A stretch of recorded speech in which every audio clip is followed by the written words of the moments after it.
Assalamualaikum warahmatullahi wabarakatuh. Perkenalkan, nama saya Reski Miftahul Jannah, NIM 20202038742301. Kali ini saya akan menjelaskan tentang materi meteorologi karya tulis ilmiah. Pada dasarnya, kata si dan sang, baik dalam ejaan yang disempurnakan maupun pedoman umum ejaan bahasa Indonesia, memiliki beberapa kesamaan, yaitu kata si dan sang ditulis terpisah dari kata yang mengikutinya. Contohnya, mengejar si kancil, sang kancil melompat.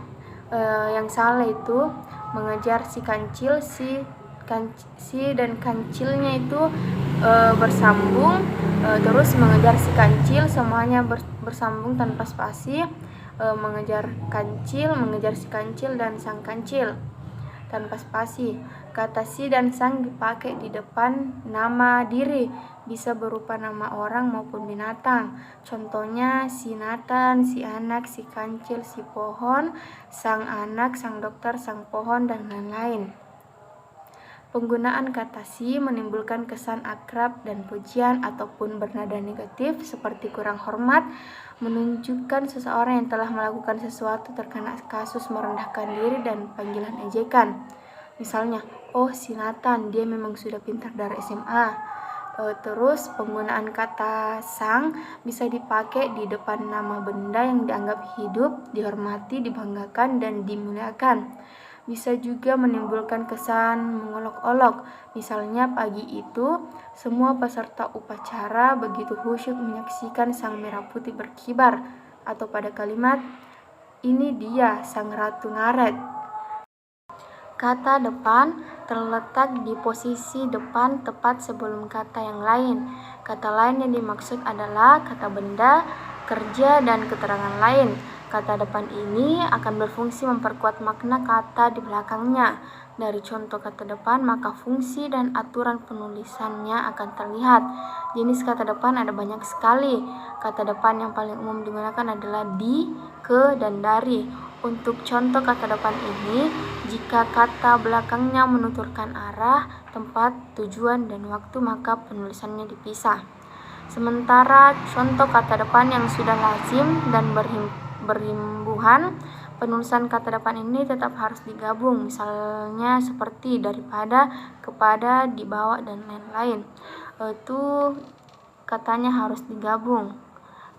Partikel, terdapat 5 partikel dalam bahasa Indonesia, yaitu lah, kah, tah, per, dan pun.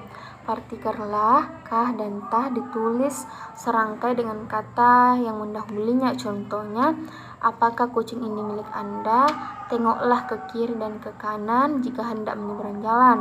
Partikel per yang berarti tiap-tiap, demi, dan mulai ditulis terpisah dari bagian kalimat yang mendahului dan mengikutinya. Namun partikel per pada bilangan pecahan ditulis serangkai dengan kata yang mengikutinya. Contoh, harga kain itu adalah 10.000 per meter, 2/3. Partikel pun yang sudah dianggap padu benar ditulis serangkai dengan kata yang mendahulinya. Sedangkan partikel pun yang ditulis setelah kata benda, kata sifat, kata kerja, dan kata bilangan ditulis terpisah. Contohnya, walaupun, meskipun, biarpun, adapun, bagaimanapun, kendatipun, maupun, sekalipun, sungguhpun. Contoh yang ditulis terpisah, jika tak ada yang kuning, merah pun tidak masalah asal bunganya bisa panjang. Menjelaskan tentang angka. Menurut Kamus Besar Bahasa Indonesia, angka yaitu tanda atau lambang sebagai pengganti bilangan, sedangkan bilangan yaitu banyaknya benda dan sebagainya atau jumlah. Angka Arab atau angka Romawi lazim dipakai sebagai lambang bilangan atau nomor. Bilangan dalam teks yang dapat dinyatakan dengan 1 atau 2 kata ditulis dengan huruf, kecuali jika dipakai secara berurutan seperti dalam perincian.